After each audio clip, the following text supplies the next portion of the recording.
So they gave out to the sons of Israel a bad report of the land which they had spied out, saying, the land through which we have gone in spying it out is a land that devours its inhabitants. And all the people whom we saw in it are men of great size. There also we saw the Nephilim, the sons of Anak, are part of the Nephilim. And we became like grasshoppers in our own sight, and so we were in their sight. Then all the congregation lifted up their voices and cried, and the people wept that night. All the sons of Israel grumbled against Moses and Aaron, and the whole congregation said to them, would that we had died in the land of Egypt, or would that we had died in this wilderness? Why is the Lord bringing us into this land to fall by the sword? Our wives and our little ones will become plunder. Would it not be better for us to return to Egypt?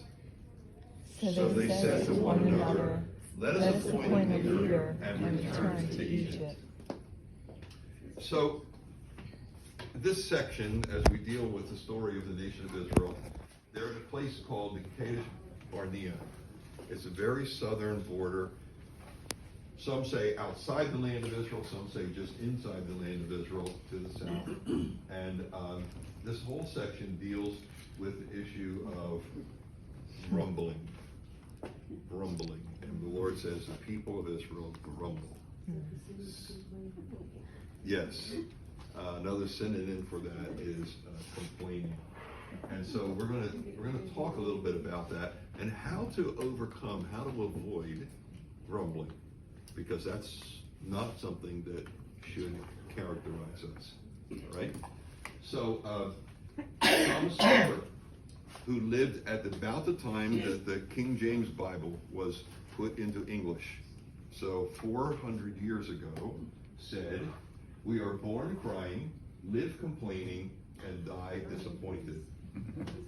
And so he was describing the state of mankind. That was 400 years ago. And things have not changed a whole lot since then, right? Can you repeat that one more That's time? an awful depressing statement. Yeah. He says we are born crying, we live complaining, and we die disappointed. Now, that was in a sermon that he preached, and he went on to talk about how to avoid doing that.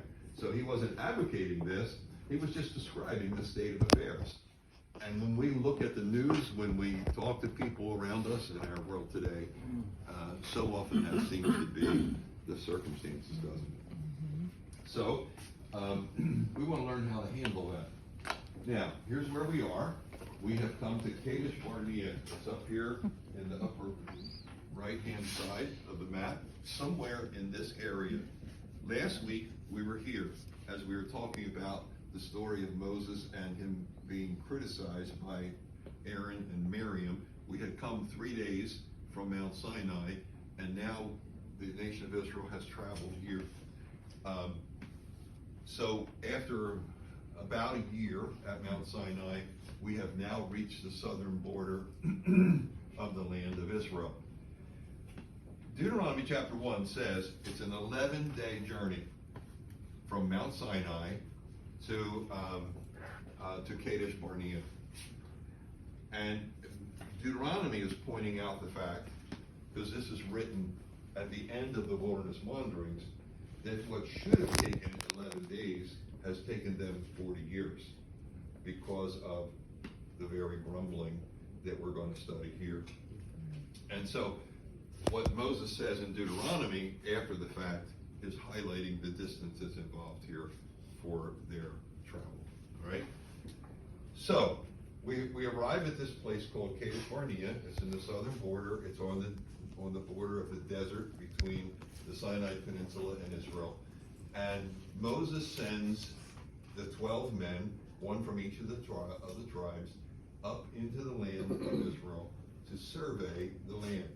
And so here's a map of, we don't know exactly where they went, but they left Kadesh Barnea down here in the very lower end and traveled the distance of the land. The text tells us they went as far as Rehob and Labo Hamath. And that's up at the foot of Mount Hermon, which is the very northern border. The distance of that red line is approximately 150 miles, maybe 160 miles, depending on how they travel and so forth.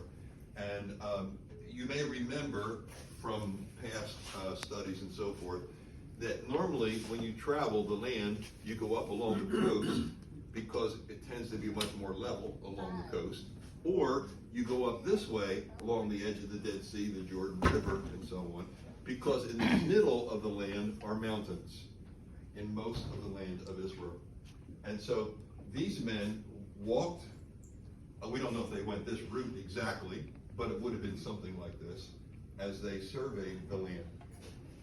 150 miles is how far from here. I looked on a map, it's probably from here to Harrisburg, just to give you a sense of that.